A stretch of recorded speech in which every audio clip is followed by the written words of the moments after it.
Hello बच्चों, कैसे हो? ठीक हो सारे?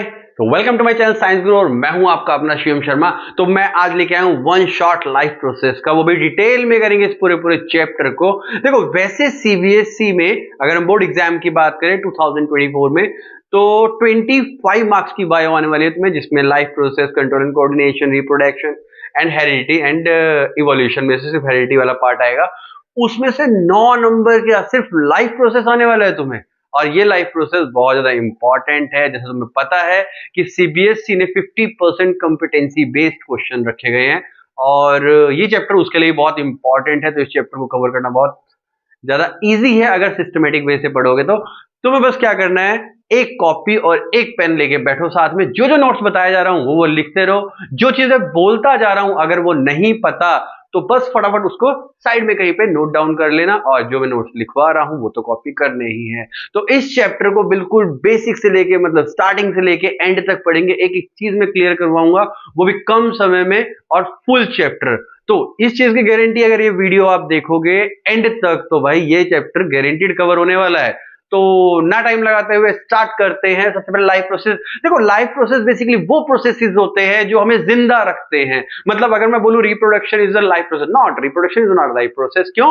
रिप्रोडक्शन जरूरी थोड़ी होता है, ये तो सिर्फ इंपॉर्टेंट होता है इवोल्यूशन या फिर हमारी जो स्पीशीज है उनको आगे बढ़ाने के लिए। अगर ह्यूमन बीइंग्स रिप्रोडक्शन करना बंद कर दे तो भाई स्पीशीज खत्म हो जाएगी, जैसे बाकी सारी की सारी स्पीशीज एक्सटिंक्ट हो चुकी है। तो सब सिंपल, मैंने बात किया लाइफ प्रोसेस के बारे में। तो those are the processes which are responsible for their living, हमारे लिविंग के लिए इंपॉर्टेंट होते हैं, उन प्रोसेस को हम लाइफ प्रोसेस बोलते हैं। And these are the processes which on involve in the cellular level, मतलब सेल के अंदर होते हैं सारे के सारे काम। कितने छोटे छोटे प्रोसेस है ना, लेकिन फिर भी बहुत इंपॉर्टेंट है। तो चलो स्टार्ट करते हैं। 4 तरह के मेन प्रोसेस होते हैं: डाइजेशन, रेस्पिरेशन, सर्कुलेशन, एक्सक्रीशन। इन दोनों के 2 नाम और होते हैं। डाइजेशन को तुम न्यूट्रिशन नाम से भी जानते हो, सर्कुलेशन को तुम ट्रांसपोर्टेशन के नाम से भी जानते हो, क्योंकि यहाँ पे सारा सारा काम ट्रांसपोर्ट होने का होता है। तो स्टार्ट करेंगे हम न्यूट्रिशन से।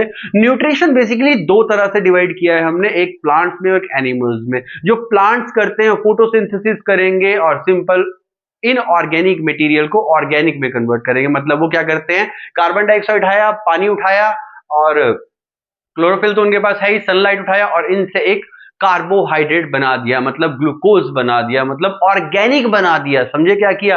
प्लांट्स ने इनऑर्गेनिक से ऑर्गेनिक में कन्वर्ट कर दिया, और वहीं एनिमल्स ऑर्गेनिक को इनऑर्गेनिक में करते हैं, जो हम आगे सीखने वाले हैं। तो न्यूट्रिशन इन प्लांट और न्यूट्रिशन इन एनिमल 2 तरह से हमने डिवाइड कर दिया। जो अपने आप खाना बनाते हैं, खुद फोटोसिंथेसिस करते हैं, उसको हम ऑटोट्रॉफ बोल देते हैं, और जो दूसरों पे डिपेंड करते हैं उसे हम हीटरोट्रॉफ बोल देते हैं। बहुत बेसिक सा 2 नंबर का क्वेश्चन आ सकता है, difference, what is the difference between autotrophic and heterotrophic nutrition। तो इसमें हमने सिंपल लिखना है, these are the organism in which inorganic material like CO2, water and sunlight भी include कर सकते हैं, और utilized to prepare organic material like carbohydrate by the process of photosynthesis। अब तुम्हें पता है कि इसके अंदर हमारे पास प्लांट्स आते हैं, ग्रीन प्लांट्स आते हैं, और साथ में आते हैं हमारे पास ब्लू ग्रीन एल्गी। वैसे तो मैं तुम्हें बता दूं कि अप्रोक्सीमेटली 60% जो ऑक्सीजन है वो ब्लू ग्रीन एल्गी से आती है।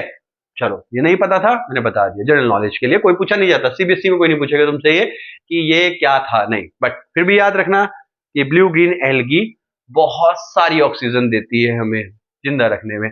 हीटरोट्रॉपिक की बात करें, these are the organism in which they do not possess the ability to synthesise their own food, अपना खाना खुद नहीं बना सकते, so they are depend on the autotroph for their survival, directly और इनडायरेक्टली। अब ये डायरेक्टली और इनडायरेक्टली वर्ड यहाँ पे क्यों यूज करे हुए हैं ये देखते हैं। देखो, डायरेक्टली मतलब हम लोग प्लांट्स को खा रहे हैं, और इनडायरेक्टली मतलब हम लोग जिन एनिमल्स को खा रहे हैं वो प्लांट को खा रहे हैं। मतलब टाइगर अपने सर्वाइवल के लिए प्लांट्स पे डिपेंड नहीं करता, वो करता है डियर पर। अब डियर जैसे एनिमल्स भी तो घास फूस खाते हैं, तो क्या हुआ, इनडायरेक्टली अल्टीमेटली प्लांट का ही सबसे बड़ा रोल है। मतलब अगर हम लोग फोटोसिंथेसिस खुद करने लग जाए ना भाई, तो शायद प्लांट्स भी खत्म हो जाए। फिर जितने कुछ बचे खुचे ट्रीज है ना हमारे पास, और जितनी क्रॉप फील्ड है, और हम जितना भी अनाज लगा रहे हैं वो सारा का सारा खत्म कर दिया जाए। क्यों? क्योंकि उनकी रिक्वायरमेंट नहीं रहेगी। तो 2 चीजें बहुत इंपॉर्टेंट है इस दुनिया में, एक तो हमारे पास प्लांट्स और दूसरा वुमेन, मतलब जो कि रिप्रोडक्शन में हेल्प करती है। यूट्रस में बेबी पलता है जो कि हमारे पास आर्टिफिशियल अवेलेबल नहीं है।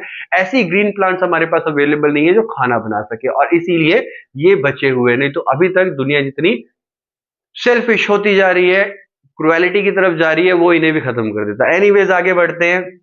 तो मैं तुम्हें प्लांट के बारे में बता दूं, जो ऑटोट्रॉपिक न्यूट्रिशन है बेसिकली वो जो भी खाना बनाता है, ठीक है, कार्बोहाइड्रेट, उसने क्या किया, कार्बन डाइऑक्साइड एंड डोज लेके उसने क्या करा, यहाँ पे ऑर्गेनिक मतलब कार्बोहाइड्रेट बना दिया। अब this carbohydrate can be utilized at that time, या तो वो कार्बोहाइड्रेट उसी वक्त यूटिलाइज हो जाएगा बॉडी के अंदर, अदरवाइज वो कुछ बॉडी में स्टोर हो जाएगा। मतलब ऐसा ही बोल सकते हैं कि उसने सनलाइट, कार्बन डाइऑक्साइड, फोटोसिंथेसिस किया तो खाना बनाया। अब खाना बनाने के बाद वो क्या करेगा, कुछ तो उसी वक्त यूटिलाइज करता रहेगा अपनी बॉडी ग्रोथ के लिए, लेकिन बहुत सारा ऐसा भी होगा जो वो स्टोर करके रख लेगा, और उस स्टोर फॉर्म को हम स्टार्च बोलते हैं, जो कि हमें प्लांट्स में देखने को मिल सकता है। अगर उसका टेस्ट करोगे तो भाई अल्कोहल में डाल के बॉईल कर देना, और उसके बाद फिर उस पर आयोडीन सॉल्यूशन डाल देना, वो जो ग्रीन कलर का लीफ है हमारा वो ब्लू कलर का बदल जाएगा। इससे पता लग जाएगा कि वो स्टार्च है। इसका मतलब साफ सीधी बात हुई। ऐसा क्वेश्चन भी कॉम्पिटेंसी बेस पे आ सकता है कि भाई स्टार्च को कैसे हम डिटेक्ट कर सकते हैं। तो स्टार्च को हम डिटेक्ट कर सकते हैं, उसमें आयोडीन सॉल्यूशन डालो, वो कैसा हो जाएगा, कुछ पर्पल या फिर कुछ वॉयलेट या फिर ब्लू टाइप का हो जाएगा, जो भी तुम्हें ऑप्शन दिया होगा, और उससे पता लग जाएगा there is a presence of starch. तो ये बता सकते हो। ऐसे ही हमारी बॉडी के अंदर भी फूड स्टोर होता है। अब हम खाना खाते हैं तो कुछ तो यूटिलाइज कर लेते हैं, कुछ स्टोर करके रख लेते हैं। क्योंकि अगर तुम ध्यान दो, अगर हम खाना ना खाएं, अगर हम खाना ना खाएं तो क्या होगा, कुछ नहीं होगा, अगले दिन खा लो। व्रत रखते हैं ना तो क्या होता है, बॉडी के अंदर जो स्टोर्ड फॉर्म ऑफ एनर्जी जिसको बोलते हैं ग्लाइकोजन, ध्यान रखना, जो प्लांट्स में होता है वो होता है स्टार्च, और जो एनिमल्स में होता है वो होता है ग्लाइकोजन। तो इतना सा काम था, मुझे लगता है समझ आ गया होगा। नेक्स्ट पढ़ते हैं हम कि फोटोसिंथेसिस होता कैसे है, उसमें इवेंट्स कैसे आते हैं। 2 नंबर का क्वेश्चन हंसता खेलता आता है, right the events of photosynthesis, उसके बारे में पढ़ेंगे, फिर स्टोमेटा वगैरह ये सब चीजें देखेंगे। और ये तुम्हें पता है सनलाइट हमें सन से मिलती है, और सॉइल से हमें मिनरल्स मिलते हैं, वाटर मिलता है, और एयर से हमें कार्बन डाइऑक्साइड मिलता है। मैं इसके रॉ मटेरियल की बात कर रहा था। तो चलो आगे बढ़ते हैं वीडियो में और स्टार्ट करते हैं। तो बच्चों नेक्स्ट क्वेश्चन जो बनता है हमारा यहां से, वो बनता है इवेंट्स अकर ड्यूरिंग फोटोसिंथेसिस। तो मेन इवेंट्स कौन से होते हैं जो फोटोसिंथेसिस पे अकर होते हैं, इनके बारे में सीखेंगे। देखो सबसे पहली चीज होती है सनलाइट को ट्रैप करना, और वो सनलाइट को ट्रैप करना आता है क्लोरोफिल को। क्लोरोफिल अगर हम किसी और बॉडी में डाल दें तो भाई सनलाइट को ट्रैप भी कर सकते हैं, और उसके बाद फिर शायद फोटोसिंथेसिस हम कर सके, लेकिन हमारे पास क्लोरोफिल ही नहीं है तो क्या करेंगे, नहीं कर सकते। तो ये सिर्फ प्लांट्स ही करते हैं। तो number 1 is absorption of sunlight bye chlorophyll, and next is conversion of the light energy into chemical energy. Light energy को केमिकल में कन्वर्ट कर दिया जाएगा। और दूसरी चीज ये होगी कि भाई वाटर मॉलिक्यूल को स्प्लिट कर दिया जाएगा H एंड O में, मतलब हाइड्रोजन और ऑक्सीजन में। The last third event is reduction of carbon dioxide into carbohydrate. Question 1 number का ये भी आ सकता है कि right the equation of photosynthesis, या फिर इक्वेशन दे सकते हैं और वो पूछ सकते हैं कि बताओ फोटोसिंथेसिस की इक्वेशन कौन सी है। तो सिंपल, प्लांट क्या करता है, कार्बन डाइऑक्साइड लेते हैं, वाटर लेते हैं, इन दोनों को यहां पे लिया, और इसके in the presence of sunlight and chlorophyll के साथ ये ग्लूकोज बनाते हैं। नाउ दिस इज, ये जो तुम्हें दिखाई दे रहा है इसे बोलते हैं ग्लूकोज। मतलब हमें भाई खाने के लिए यही चाहिए होता है, मतलब एनर्जी हमें इसी से मिलती है। मेन यही चीज होती है हम खाते हैं प्लांट में, मतलब एनर्जी के लिए।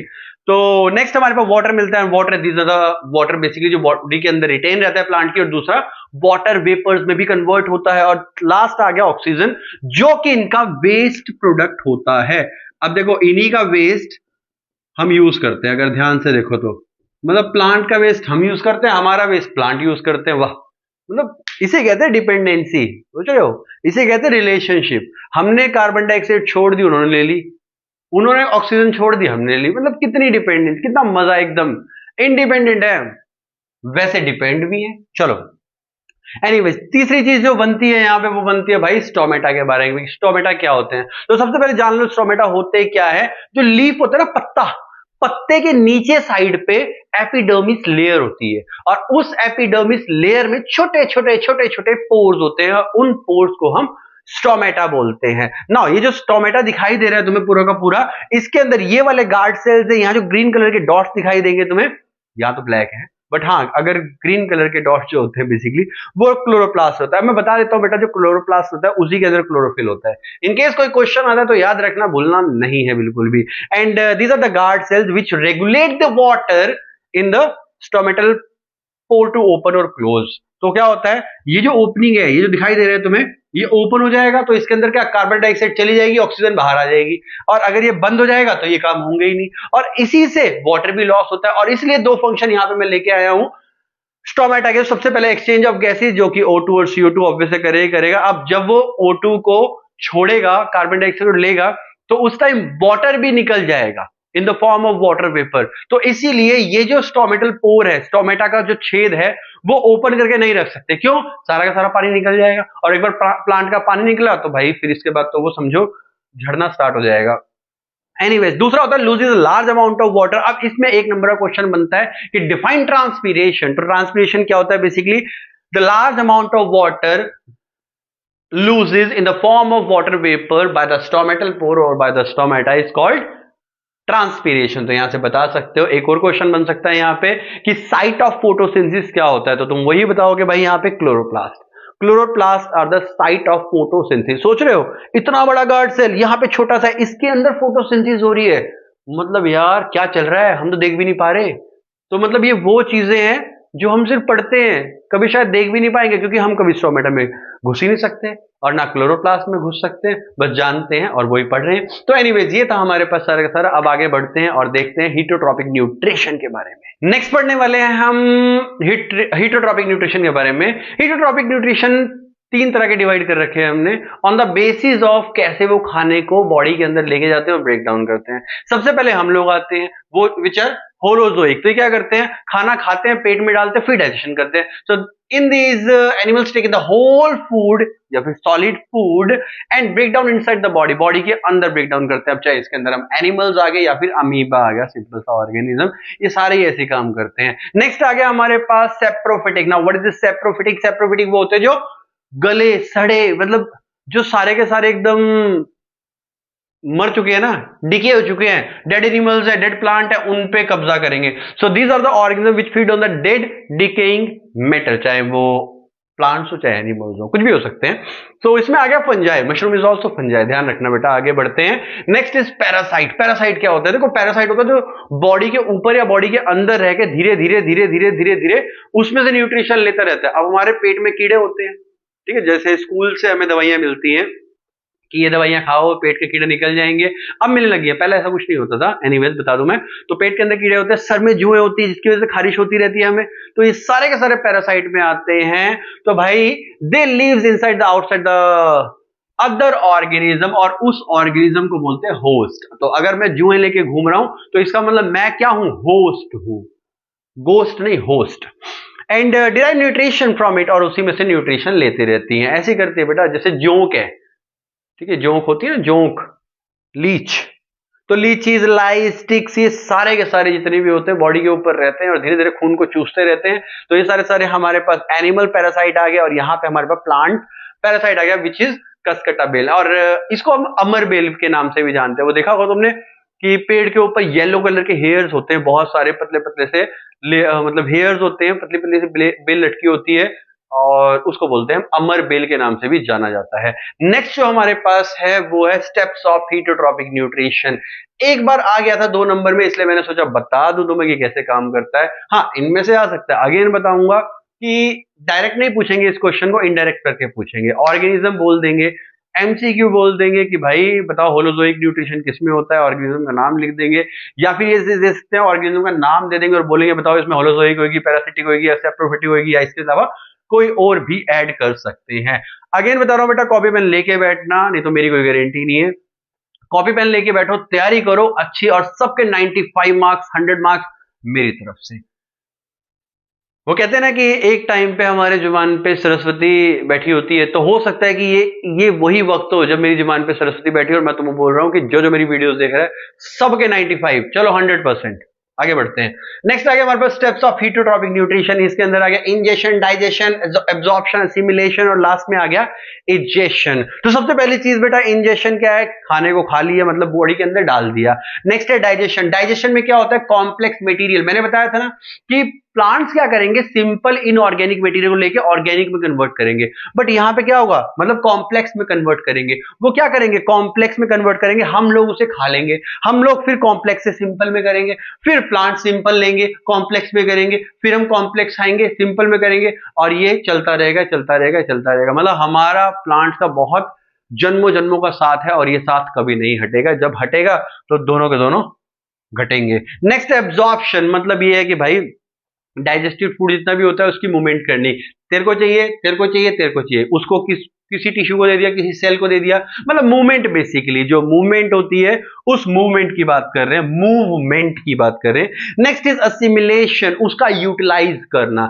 जब उसका यूटिलाइज करते हैं ना तो हम रेस्पिरेशन भी कहते हैं, इसे ध्यान रखना। इस केस में क्या होता है, हम कार्बन डाइऑक्साइड बाहर निकाल देते हैं और उसको यूटिलाइज करते हैं इन the form of energy. And the last one is egestion, क्योंकि हम जो भी चीजें खाते हैं उसके अंदर वेस्ट प्रोडक्ट होता है और हम उसे बाहर फेंक देते हैं, चाहे वो संतरा हो, चाहे वो आम हो, चाहे वो सेब हो, कोई भी चीज हो बेटा, उसमें कोई ना कोई बाय प्रोडक्ट होता है।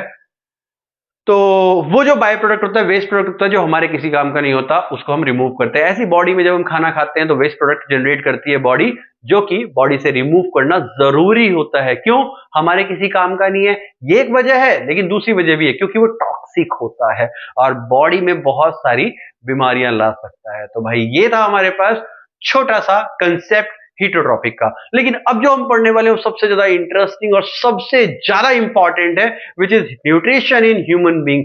पूरा का पूरा कंसेप्ट देखना और कॉपी में एकदम लेयर टू लेयर लिख लेना, जैसे मैंने बताया है। बहुत मजा आने वाला है वीडियो में एंड तक बने रहना।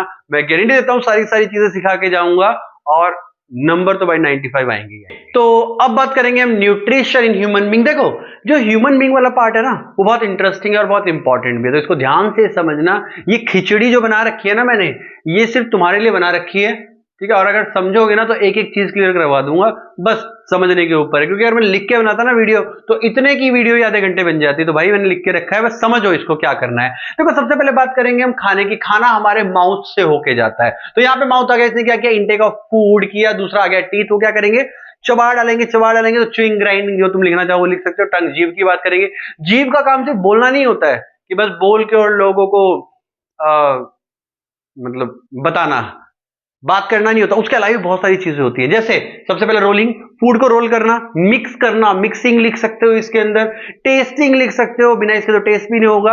अब ईश्वर ने ना बहुत सोच समझ के हमें यहाँ पे आंखें दी है, यहाँ नाक दिया है और यहाँ मुंह दिया है। अब सोचो क्या होता अगर नाक हमारी पीछे होती तो कैसे करते हम, खाने को पहले देखते, इसके बाद फिर ऐसे सूंघाते और फिर ऐसे खाते। मतलब कितना टिपिकल हो जाता है हमारे लिए। हम खाना उठा रहे हैं, उठाने के बाद फिर हम देख रहे हैं, देखने के बाद सूंघा रहे हैं, देख ठीक है, खराब तो नहीं खाना, इसके बाद हम खा रहे हैं। मतलब ये तीनों की तीनों चीज जो साथ में दी है ना, बहुत इंपॉर्टेंट है और ईश्वर ने बहुत सोच समझ के दिया है हमें। एनीवे स्वेलिंग भी करते हैं, मतलब खाने को निगलते भी है।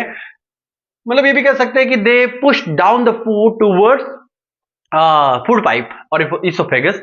नेक्स्ट जो सबसे इंपॉर्टेंट पार्ट होता है, अगेन बताऊंगा भाई, इंपॉर्टेंट पार्ट ये वाला है कि भाई सलाइवरी ग्लैंड क्या करता है। हमारे यहां पर सलाइवरी ग्लैंड होते हैं माउथ में, दे सीक्रेट सलाइवा, जिसको हम थूक भी बोलते हैं। तो ये थूक सिर्फ पानी नहीं होता है, ये बेसिकली एक तरह का सलाइवा होता है और इसके अंदर एंजाइम्स होते हैं और इतने पावरफुल एंजाइम होते हैं कि ये खाने को भी ब्रेक डाउन कर देते हैं। तो भाई इसे बोला जाता है सलाइवरी एमाइलेज। और ये क्या काम करेगा, जो खाना होता है, प्लांट होता है, उसके अंदर स्टार्च होता है and they change the starch into the sugar. Sugar चीनी नहीं है, sugar it is form of carbohydrate, ध्यान रखना।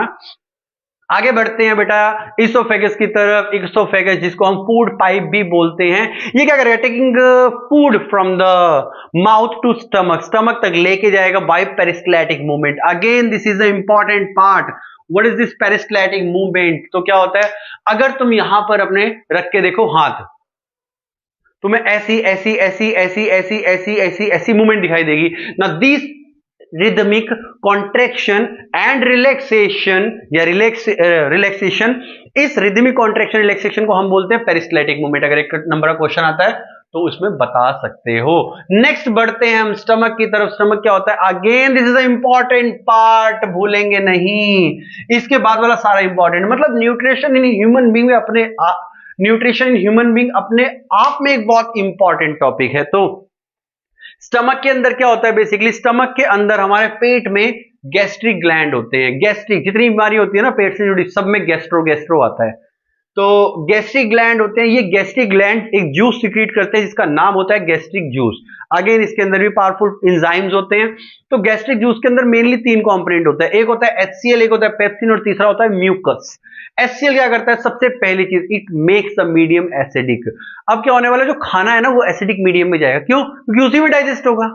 तो भाई ये क्या करेगा, it makes the medium acidic, number 1। दूसरा, it kills the bacteria also, तो दूसरा फंक्शन लिख सकते हो, it kills the bacteria. Number 3 function also there, they activate the pepsin, मतलब जो दूसरा वाला एंजाइम है ये ऐसे काम नहीं करता, ये एक्टिवेट करता है, मतलब ये एसिडिक बनाएगा तो ये काम करेगा। तो ये 3 काम आ गया। सबसे पहले it makes the medium acidic, number 2 आ गया हमारे पास, इट किल्स द बैक्टीरिया, जो मैंने नहीं लिखा है क्योंकि स्पेस नहीं थी, अब यहां लिखूंगा तो इरेज नहीं हो पाएगा। इसके बाद हमारे पास आ गया, it activate the enzyme pepsin. तो पेप्सिन क्या करेगा, it is a protein digestive enzyme, ये बोल सकते हो, break down the proteins. Next आ गया म्यूकस। अब इतना ज्यादा एसिड हमारे पेट में है जिसका पीएच होता है 1.2।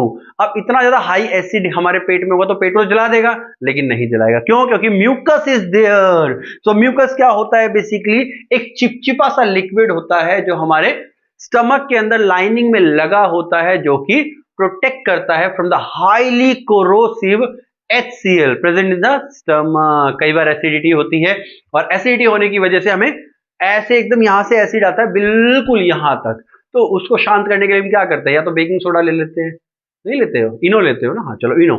इनो के अंदर ये बेटा बेस होता है, या फिर हम क्या करते हैं, वो जो पिंक कलर की टैबलेट आती है ना, या पिंक कलर का सिरप आता है जिसको जेलोसिल भी बोलते हैं, ऐसा कुछ प्रमोट नहीं कर रहा हूं, बता रहा हूं कि उसके अंदर ही बेस होता है, जिसको हम मिल्क ऑफ मैग्नीशिया भी बोलते हैं। अच्छा एक और क्वेश्चन, 1 नंबर का क्वेश्चन ये भी आ सकता है, एसिड बेसिस सॉल्ट में से, यहाँ पे भी आ सकता है, तो वो पूछ सकते हैं कि जो पेट के अंदर एसिडिटी होती है उसके लिए हम जो एंटा एसिड यूज करते हैं उसका नाम क्या, तो बता देना भाई, antacid milk of magnesia. Formula भी देखो, मैग्नीशियम हाइड्रोक्साइड। अगर वीडियो नहीं देखी है तो जाके विजिट कर सकते हो, या फिर मैं डिस्क्रिप्शन में डाल दूंगा लिंक, ठीक है, तो वहां जाके विजिट कर सकते हो। एनीवेज एक प्रमोशन मेरी तरफ से ये है कि भाई अगर ये चैप्टर का वन शॉट ना देख के तुम्हें पार्ट्स में देखना हो, फुल वीडियो देखना हो, तो तुम वन शॉट के अलावा उसके थ्रू भी जा सकते हो। प्लेलिस्ट में जस्ट सर्च करना है, वहां पे लाइफ प्रोसेस नजर आएगा तुम्हें, लाइफ प्रोसेस 10th क्लास। अब उसमें सारे के सारे पार्ट्स मैंने कवर कर रखे हैं, बिल्कुल इलेबोरेट करके, बड़े बड़े पार्ट है, मजा आ जाएगा सुन के। तो एक बार जरूर जाके विजिट करना अगर तुम्हें बहुत ज्यादा डेप्थ में चैप्टर समझना है। ये वन शॉट है, इसमें भी मैंने बहुत सारी चीजें कवर करी हैं, बहुत सारी चीजें इसमें नहीं हो पाती हैं, रीजन बिहाइंड, क्योंकि भाई ये वन शॉट है। अगेन यहां पे बढ़ते हैं म्यूकस की तरफ, it protect the inner lining of the stomach. Next आ गया हमारे पास स्मॉल इंटेस्टाइन। देखो अगेन बता रहा हूं, ये वाला पार्ट ही बहुत इंपॉर्टेंट है, क्यों, क्योंकि स्मॉल इंटेस्टाइन में एक चीज तो होती नहीं है। 1 नंबर का क्वेश्चन आता है कि सबसे पहली डाइजेशन कहां होती है, तो बताओगे, कहां चला गया, हाँ माउथ में, जो कि सेलाइवरी एमाइलेज करता है, मतलब सेलाइवरी ग्लैंड करते हैं सबसे पहली डाइजेशन। तो और कंप्लीट डाइजेशन का होती है, वो होती है यहां पे स्मॉल इंटेस्टाइन में, ठीक है। तो आगे बढ़ते हैं, देखो 3 पार्ट में पढ़ेंगे इसको। सबसे पहली चीज इंटेस्टाइनल एंजाइम, या ये ना पढ़ के तुम ये भी पढ़ सकते हो पहले, ठीक है, तीनों के तीनों काम साइमल्टेनियसली होते हैं। तो इंटेस्टाइनल एंजाइम बेसिकली जो इंटेस्टाइन के खुद के एंजाइम होते हैं, वो 3 तरह के होंगे। वो क्या करेंगे, कार्बोहाइड्रेट को ग्लूकोज में कन्वर्ट कर देंगे, फैट को फैटी एसिड में कन्वर्ट कर देंगे, या फिर ग्लिसरॉल में कन्वर्ट कर देंगे, and the protein converted into amino acids. Now these are the amino acids which responsible for the formation of, या which which increase the growth of the muscle basically. So muscles के लिए हमें कुछ essential amino acids चाहिए होते हैं, वो ये बनाता है। नेक्स्ट आ गया हमारे पास सिक्रीशन, कहां से मिलेगी, लीवर और पेनक्रियास से। 2 चीजें बहुत काम करती हैं, लीवर और पेनक्रियास। स्मॉल इंटेस्टाइन कनेक्ट होता है एक दरवाजे से लीवर से और एक दरवाजे से पेनक्रियास से। तो लीवर क्या करेगा, अपनी सिक्रीशन ऐड करेगा। सिक्रीशन बेसिकली लिक्विड चीज को बोलते हैं। जब वो सिक्रीशन ऐड करेगा क्या हो गया, जब वो अपनी सिक्रीशन ऐड करेगा तो उस सिक्रीशन को बोलते हैं bile juice. Bile, bile base colour का, बेस का होता है, ध्यान रखना, मतलब बेसिक मीडियम का होता है। तो बाइल क्या करेगा, basically convert the large fat globules into small, मतलब फैट ड्रॉपलेट्स में कन्वर्ट कर देगा, ये बोल सकता हूं मैं, मतलब छोटे छोटे छोटे छोटे ग्लोब्यूल्स, छोटे बड़े बड़े ग्लोब्यूल्स को छोटे छोटे ड्रॉपलेट्स में कन्वर्ट कर देगा। नेक्स्ट काम होता है हमारे पास पेनक्रियास का। पेनक्रियास क्या करेगा? पेनक्रिएटिक जूस को सीक्रेट करेगा। पेनक्रिएटिक जूस दो काम करेगा, एक तो उसके पास ट्रिप्सिन होता है जो क्या करेगा? प्रोटीन को पेप्टॉन में कन्वर्ट कर देगा, मतलब प्रोटीन डाइजेस्टिव एंजाइम बोल सकते हैं हम इसे इसे भी। नेक्स्ट आ गया हमारे पास lipase, and lipase convert the fat into lipids, basically usable form. Fats ऐसे यूज नहीं होते, ध्यान रखना, in the form of lipids होते हैं। और एक नंबर का क्वेश्चन और बताता हूं यहां से कि फैट और प्रोटीन मिलकर मेम्ब्रेन बनाते हैं, प्लाज्मा मेम्ब्रेन, जिसको बोलते हैं मेम्ब्रेन बायोजेनेसिस। 9th क्लास का कंसेप्ट है, लेकिन 10th में भी एक बार पूछा गया, इसलिए बता रहा हूं तुम्हें। तो यहां के बाद हम एक चीज और बताऊंगा तुम्हें यहाँ पे मैं, कि बाइल जूस जो होता है बेसिकली वो स्टोर कहाँ होता है। तुमने वो सुना है कि जो किडनी में स्टोन होता है या फिर गॉल ब्लैडर में स्टोन होता है, तो जो गॉल ब्लैडर होता है बेसिकली वो बाइल जूस को ही स्टोर करने का काम करता है। तो अगर हमारे गॉल ब्लैडर के अंदर स्टोन होता है तो गॉल ब्लैडर को रिमूव कर दिया जाता है, क्योंकि वो वन वे होता है और उसमें निकाल नहीं सकते हम उसे, तो हम या तो उसको ब्रेक करेंगे या फिर गॉल ब्लैडर को ही निकाल दिया जाएगा।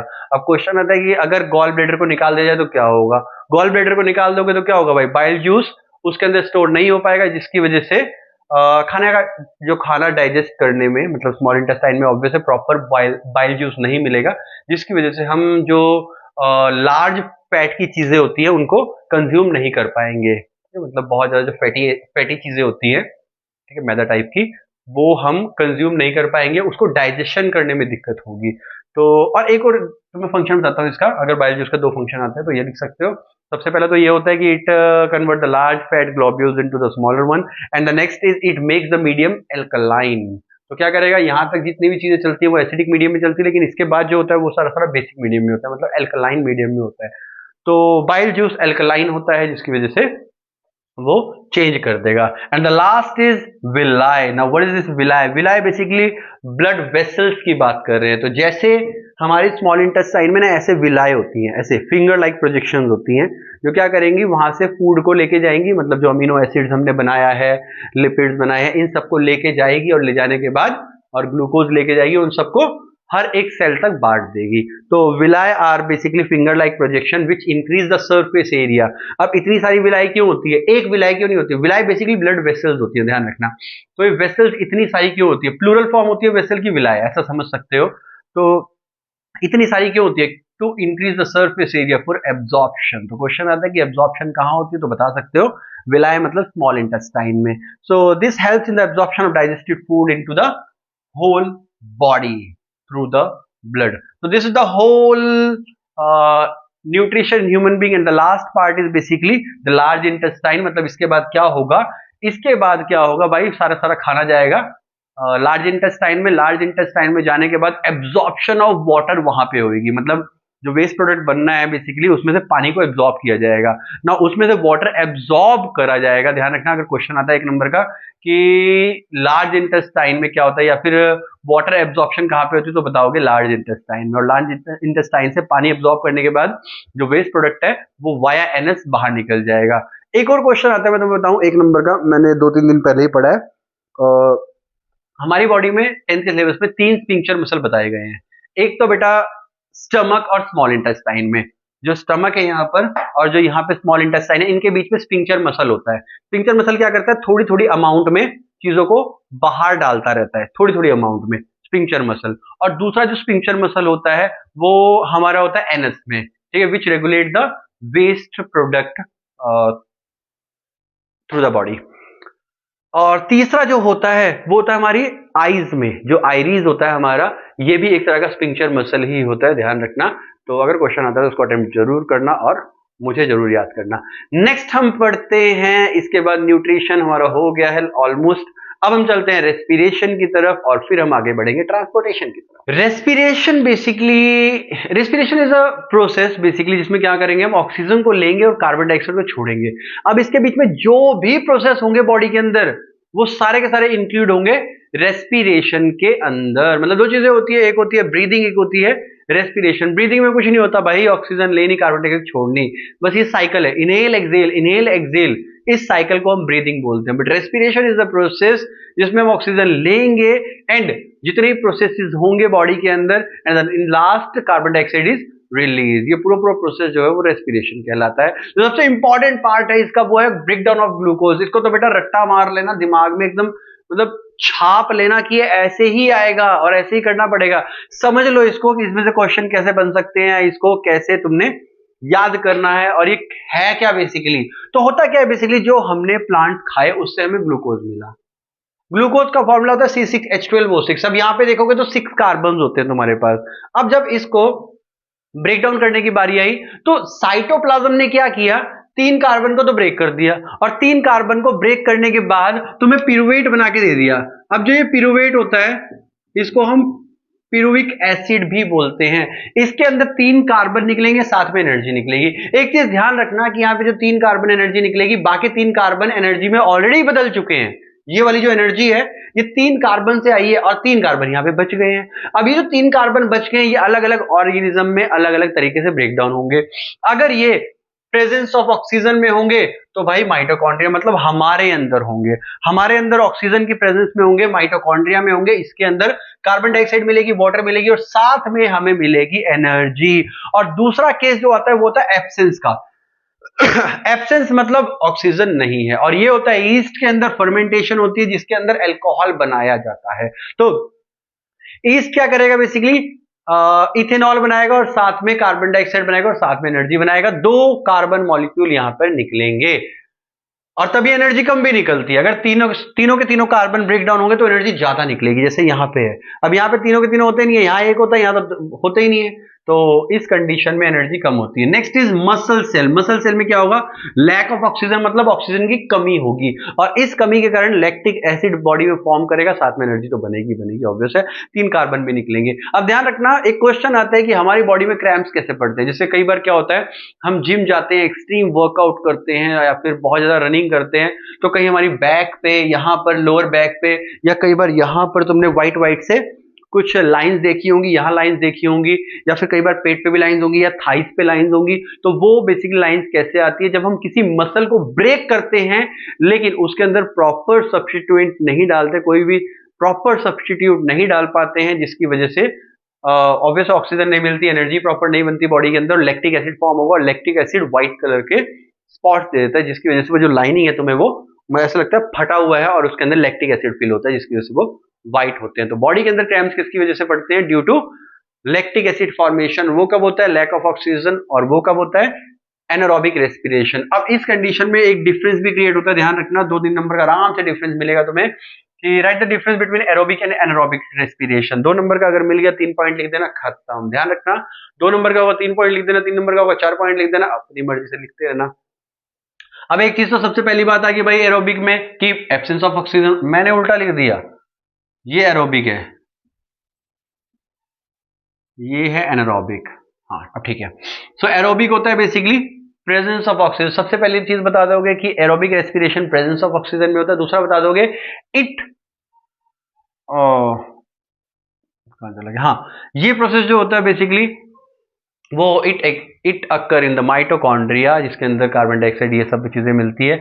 और इसमें बता दोगे एनारोबिक में it occur in the yeast and muscle, ये 2 चीजें बता दोगे। एक और चीज बता दोगे, इसके अंदर एनर्जी जनरेट ज्यादा होती है, इसके अंदर एनर्जी जनरेट बहुत कम होती है। मतलब एनारोबिक के अंदर एनर्जी कम होती है, एरोबिक के अंदर ज्यादा होती है। Absence of oxygen, presence of oxygen, and ये होता है ईस्ट एंड मसल के अंदर, ये होता है माइटोकॉन्ड्रिया के अंदर। तो खुद बनाना सीखो और फिर आगे बढ़ो। नेक्स्ट चीज हमने यहाँ पे क्या लिख रखी है वो समझने वाली बात है, एक्सचेंज ऑफ गैसेस। अब एक्सचेंज ऑफ गैसेस कैसे होती है, ध्यान रखना, जो मेन चीज हमारी बॉडी में होती है ना रेस्पिरेशन के लिए, वो होती है एल्विलाई।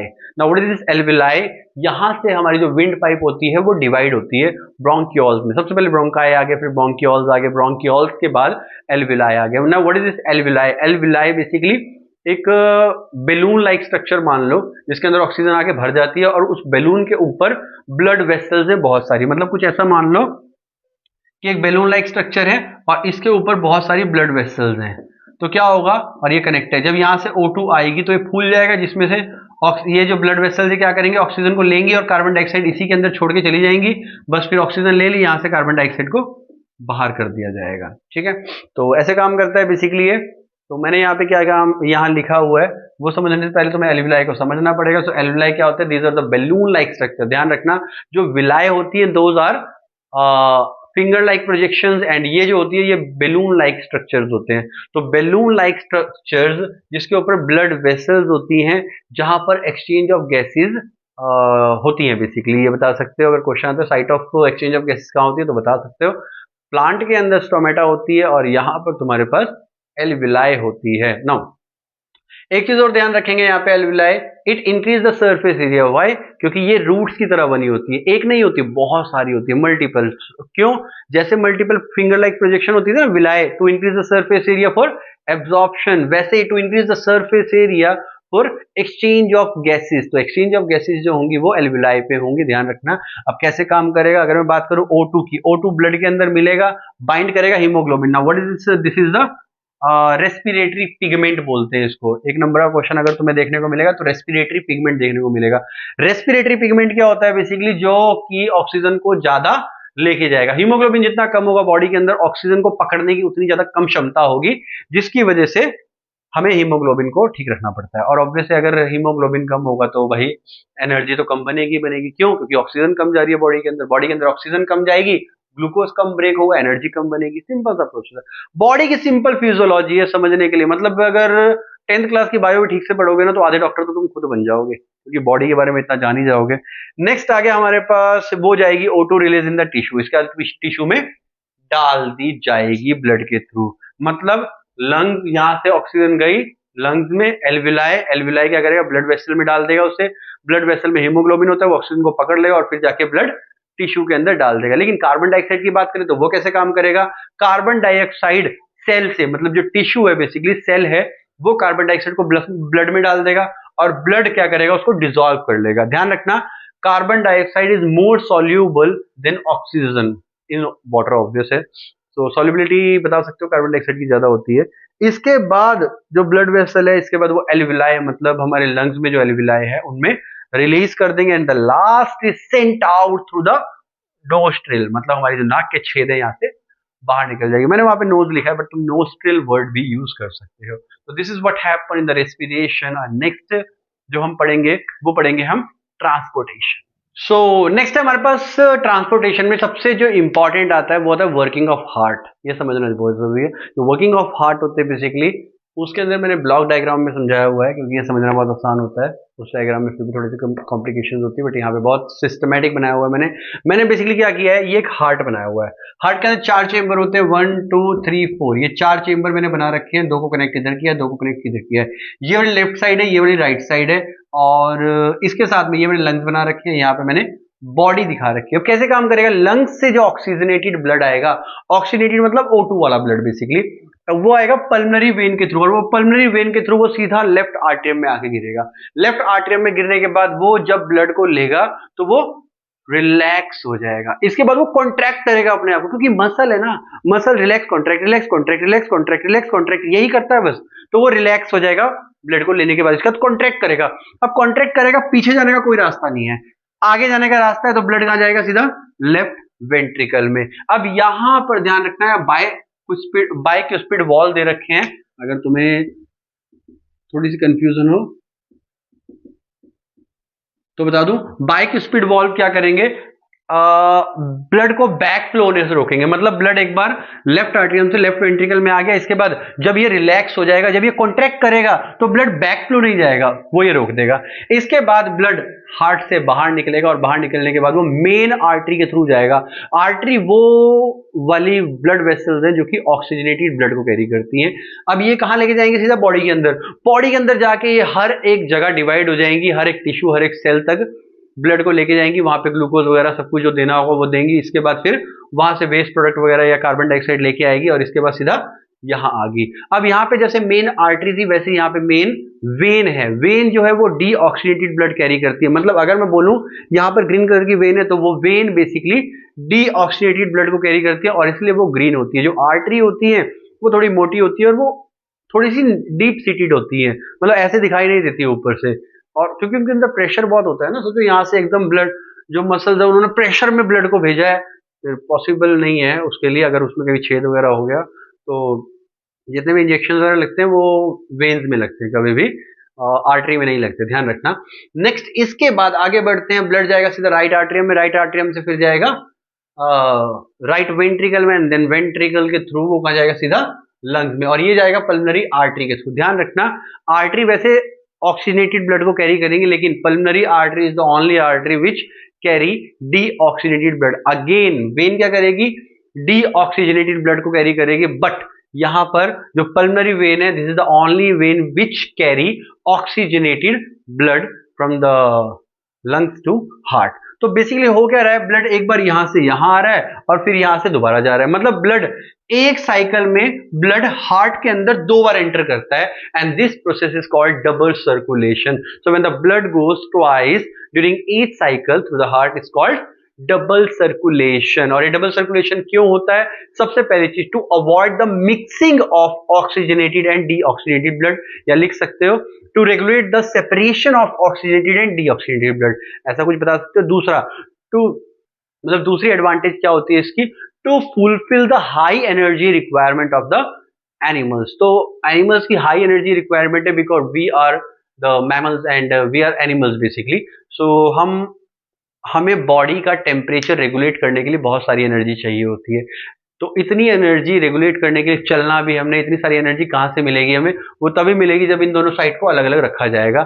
यहाँ पे मिक्सिंग कम होगी, तो मिक्सिंग कम होगी तो increase the efficiency of the oxygen into the blood. तो 3 एडवांटेज तुम लिख सकते हो डबल सर्कुलेशन की। Number 1, to avoid intermixing of two blood, मतलब oxidated and deoxidated blood. Second, to increase the efficiency of oxygen basically in the blood, and the third one is to fulfil the high energy requirement of the animals. तो ये तीनों के तीनों तुम बता सकते हो, इसे डबल सर्कुलेशन कहते हैं। तो ये पूरा जो प्रोसेस था, ये वर्किंग ऑफ हार्ट थी। अब हम बात करेंगे कि जो ब्लड वेसल्स होती है कितनी तरह की होती है और उनके डिफरेंस क्या होते हैं, कैसे काम करती है, उन सबके बारे में। तो अब देख लेते हैं ब्लड के कंपोनेंट, जो कि ब्लड के में कौन कौन से कंपोनेंट होते हैं, उनका काम क्या होता है, उसके बारे में बात करेंगे। सबसे पहले आता है हमारे पास आरबीसी। तो मैं बता दूं, रेड ब्लड सेल नहीं होता है, रेड ब्लड कार्पसेल्स होता है बेसिकली। तो जो आरबीसी वैसे सेल भी बोल सकते हो, चल जाता है।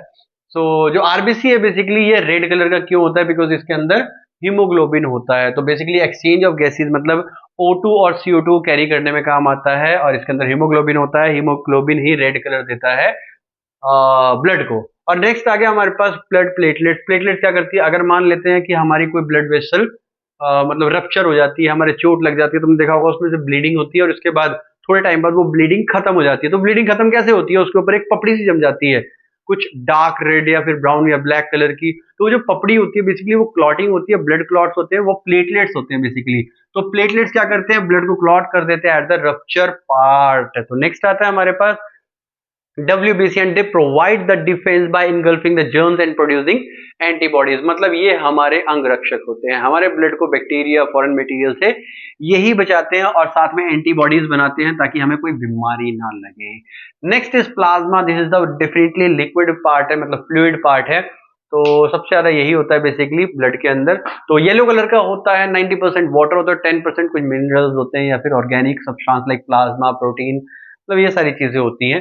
तो जो ये सारे, अब प्रोटीन के अलावा और भी चीजें होती हैं, ठीक है, जितने भी सब्सटेंस होते हैं या फिर अमीनो एसिड टाइप ही बोल दो, अलग अलग तरह के होते हैं। तो वो सारे से हम प्लाज्मा बनाते हैं, और ये थे कंपोनेंट। अब देखेंगे आर्टरी और वेन्स में डिफरेंस, और फिर करेंगे हम एक्सक्रीशन का पार्ट। सो नेक्स्ट आ गया हमारे पास ब्लड वेसल्स। अब ब्लड वेसल्स में मेनली हम 2 तरह के पढ़ेंगे, एक पढ़ेंगे आर्टरीज और एक पढ़ेंगे वेन्स के बारे में। देखो आर्टरीज जो होती है basically they carry blood from heart to body part, except pulmonary artery. इकलौती आर्टरी है जो कि हार्ट टू बॉडी नहीं लेके जाएगी, बॉडी टू हार्ट लेके जाएगी। Again same thing happened there. So यहाँ पे क्या होगा, बॉडी टू हार्ट होगा, और पल्मोनरी वेन जो होगी वो हार्ट टू बॉडी लेके जाएगी। इसको हम डिस्ट्रीब्यूटिंग वेसल ही बोलते हैं, और इसको कलेक्टिंग वेसल बोलते हैं। क्यों, क्योंकि ये डिस्ट्रीब्यूट करती है हर एक सेल तक, ये वहां से लेके आती है कार्बन डाइऑक्साइड और वेस्ट प्रोडक्ट। ये थिक एंड इलास्टिक होता है, क्यों, क्योंकि ब्लड अंडर हाई प्रेशर होता है। ये थिन और लेस इलास्टिक होता है क्योंकि ब्लड अंडर लो प्रेशर होता है। नेक्स्ट आ गया ऑक्सीजनेटेड ब्लड को कैरी करेंगी, अगेन पल्मोनरी आर्टरी डीऑक्सीजनेटेड को करेंगी, फिर यहां पर ऑक्सीजनेटेड को कैरी करेंगे, लेकिन जो पल्मोनरी वेन है वो भी लिख लेंगे हम ब्रैकेट में, वो कैरी करेगी हमारी या ऑक्सीजनेटेड। सो ये क्या करेंगी, away from the heart blood लेके जाएंगी, चाहे वो पल्मनरी आर्टरी हो, कोई भी आर्टरी हो, वो हमेशा अवे फ्रॉम द हार्ट ही लेके जाएंगे and they carry blood towards heart, चाहे वो वेन हो चाहे पल्मनरी वेन हो। तो these are the difference, 7 difference basically of arteries and veins. अब हम बात करेंगे जाइलम फ्लोएम के बारे में, थोड़ा बहुत उसके बारे में पढ़ेंगे और इसके बाद फिर स्टार्ट करेंगे एक्सक्रीशन। तो अब बात करते हैं ट्रांसपोर्टेशन इन प्लांट के बारे में। देखो ट्रांसपोर्टेशन इन प्लांट दो तरीके से होता है, एक होता है जाइलम और एक होता है फ्लोएम। अब मैं तुम्हें बता दूं बेसिकली, अगर 9th क्लास में याद नहीं है तो 9th क्लास में हमने दो तरह के टिश्यू पढ़े थे, एक पढ़े थे मेरिस्टेमेटिक टिश्यू और एक पढ़े थे परमानेंट टिश्यू। परमानेंट टिश्यू के अंदर भी दो पढ़े थे, एक पढ़े थे सिंपल परमानेंट, एक पढ़े थे complex permanent. Simple permanent tissue structure बनाते हैं प्लांट का, और जो कॉम्प्लेक्स परमानेंट टिश्यू है वो उसके अंदर कंडक्शन करते हैं, मतलब कंडक्टिंग टिश्यू बोले जाते हैं, इसीलिए हम इसको कॉम्प्लेक्स टिश्यू बोलते हैं। नो, अब जाइलम और फ्लोएम, जाइलम क्या करेगा, सिर्फ रूट से पानी और मिनरल्स को ट्रांसफर करेगा, कहां पे, जहां पर फोटोसिंथेसिस होता है, मतलब लीव्स तक। मतलब रूट्स सॉइल में से पानी ले जाएगा, मिनरल्स ले जाएगा और कहां देगा, सीधा लीव्स पे। बाकी उनके पास क्लोरोफिल तो होता ही है और स्टोमेटा के थ्रू वो कार्बन डाइऑक्साइड ले लेता है। Anyway, so carries water and minerals from the root to the other parts of the plant, basically aerial parts की बात कर रही है, अदर में एरियल पार्ट्स जहां पर फोटोसिंथेसिस होती है। Next is no energy is used, इसके अंदर कोई एनर्जी नहीं होती, सिंपल फिजिकल प्रोसेसेस होते हैं। लेकिन इसकी बात करें, the carries product of the photosynthesis to the other parts of the plant, इसके अंदर यूटिलाइजेशन होती है in the form of ATP. ATP की फुल फॉर्म होती है एडिनोसाइन ट्राइफॉस्फेट, एडिनोसाइन ट्राइफॉस्फेट, ध्यान रखना। और ये भी ध्यान रखना कि एक एटीपी लगभग 32 जूल के आसपास, किलो जूल के आसपास हमें एनर्जी देता है, अगर इन केस कभी पूछा गया तो बता दूं उसमें। Next is transpiration. सो मैं ट्रांसपीरेशन ऑलरेडी बता चुका हूं तुम्हें कि स्टोमेटा में से जो वाटर वेपर लॉस होता है उसे ट्रांसपीरेशन बोलते हैं, लेकिन यहां पर मैंने क्यों लिखा है, उसके फंक्शंस यहां पर हेल्प करते हैं। क्या हेल्प करते हैं, now absorption and upward movement of the water and minerals, they create a transpiration pull, एक ट्रांसपीरेशन पुल को एक्ट करते हैं, बिल्कुल वैसे ही जैसे हम स्ट्रॉ से करते हैं। स्ट्रॉ से जब हम एक घूंट पानी पिएंगे तो एक घूंट अपने आप आ जाएगा, फिर एक घूंट पिएंगे फिर एक घूंट अपने आप आ जाएगा, फिर एक घूंट पिएंगे फिर अपने आप आ जाएगा। तो जो एक घूंट ये प्रोसेस चल रहा है इसको बोलते हैं transpiration pull. And the next one is helps in the temperature regulation. जो प्लांट होते हैं गर्मियों में, तुमने देखा होगा बहुत ज्यादा गर्मियां होती है, जब टेम्परेचर 50 के अराउंड होता है तो प्लांट जलते नहीं है। क्यों, क्योंकि वो टेम्परेचर को रेगुलेट करते हैं, और वो टेम्परेचर को रेगुलेट कैसे करते हैं, बाय ट्रांसपीरेशन पुल। अगर गर्म होते हैं तो वाटर की जो वेपर्स बनते हैं, वाटर वेपर या लॉस ऑफ वाटर है, उसको रोक देते हैं, और जब वो बहुत ज्यादा ठंडे होते हैं तो बहुत जल्दी वाटर वेपर लॉस कर देते हैं। And the last thing I wrote is translocation. Now what is this translocation? एक नंबर की डेफिनेशन आई थी एक बार, तब से मैं बच्चों को बताता हूं कि ये लिखना, क्योंकि हम करते हैं 100% की तैयारी, हम नहीं चाहते कि कहीं भी एक भी चीज चूके हमसे, क्योंकि अगर एक भी कंसेप्ट हमने छोड़ दिया तो मान लो कि वहां से नंबर कटने के चांसेस हैं, क्योंकि सिलेबस तो सारे इंपॉर्टेंट है। जो हम इंपॉर्टेंट पॉइंट बताते हैं, जो टीचर्स इंपॉर्टेंट पॉइंट बताते हैं, वो बताते हैं 50, 60, 70 एवरेज के लिए। अगर 100% लेते हैं तो पूरी एनसीईआरटी, पूरा सिलेबस इंपॉर्टेंट है। So translocation is basically transportation of soluble product formed by photosynthesis. जो फोटोसिंथेसिस से सॉल्युबल प्रोडक्ट बनते हैं उनकी ट्रांसपोर्टेशन को हम ट्रांसलोकेशन कहते हैं। नाउ मूव करते हैं एक्सक्रीशन पे। So this is the last part of video जिसके अंदर हम बात करने वाले हैं एक्सक्रीशन के बारे में। देखो एक्सक्रीशन के बारे में बिल्कुल डेप्थ में बताऊंगा, और जो चीजें मैं बताऊंगा ना वो तुमने अच्छी तरह पढ़ी भी नहीं होंगी, ये भी मैं गारंटी देता हूं इस चीज की। तो बच्चों देखो होता क्या है, बेसिकली सबसे पहले एक्सक्रीशन की बात करें तो एक्सक्रीशन के अंदर हम नाइट्रोजीनियस वेस्ट और नाइट्रिक एसिड, यूरिक एसिड दोनों को निकालते हैं। मतलब नाइट्रोजीनियस वेस्ट में यूरिया आता है, यूरिक एसिड आता है, यूरिया और यूरिक एसिड दोनों के दोनों हम यहाँ पे निकालते हैं। इसके अलावा तो मैं बता दूं कि एक्सक्रीशन में गैसियस वेस्ट भी होता है जो कि कार्बन डाइऑक्साइड होता है। हम लोग ऑक्सीजन लेते हैं और कार्बन डाइऑक्साइड छोड़ते हैं, तो carbon dioxide is a type of gaseous waste. तो यहाँ पे बात करेंगे एक्सक्रीटरी सिस्टम में क्या क्या चीजें होती है। किडनी, दो किडनी होती है, दोनों इधर होती है हमारे पास बैक पे, लोअर बैक पे, और दूसरा आ गया दो यूरेटर होती है, वो पाइप जो यूरिनरी ब्लैडर के साथ जुड़ी होती है, और उसके बाद फिर यूरेथ्रा ट्यूब होती है हमारी, या यूरिनरी ब्लैडर होता है जहां पे यूरिन स्टोर होता है, और एंड यूरेथ्रा होती है जहां से यूरिन को पास आउट किया जाता है। तो फिर अब देखते हैं बेसिकली कि काम कैसे करते हैं। देखो ये तुम्हें दिखाई दे रहा है रीनल आर्टरी। मैंने क्या किया है बेसिकली, मैं तुम्हें बता दूं, यहां से जो ट्यूब आ रही थी, यहां से वो ट्यूब गई इसमें से होके, और इसके बाद फिर मैंने उसको सिंगल ज्वाइन कर दिया ताकि खिचड़ी ना बने। ठीक है, ये अलग लगे वो अलग लगे। तो रीनल आर्टरी वो है जो ब्लड को लेके आती है, मतलब जो कि मतलब जो जितना भी वेस्ट प्रोडक्ट वगैरह सब कुछ है वो इसके अंदर है। अब यहां से जैसे ही ब्लड आया वो पास करेगा इस बोमेन कैप्सूल से। तो मैं पहले ही बता दूं, किडनी के अंदर बहुत सारी फंक्शनल यूनिट होती है जिसको बोलते हैं नेफ्रॉन। मतलब किडनी के अंदर जो मेन काम करता है ना, वो नेफ्रॉन ही काम करता है।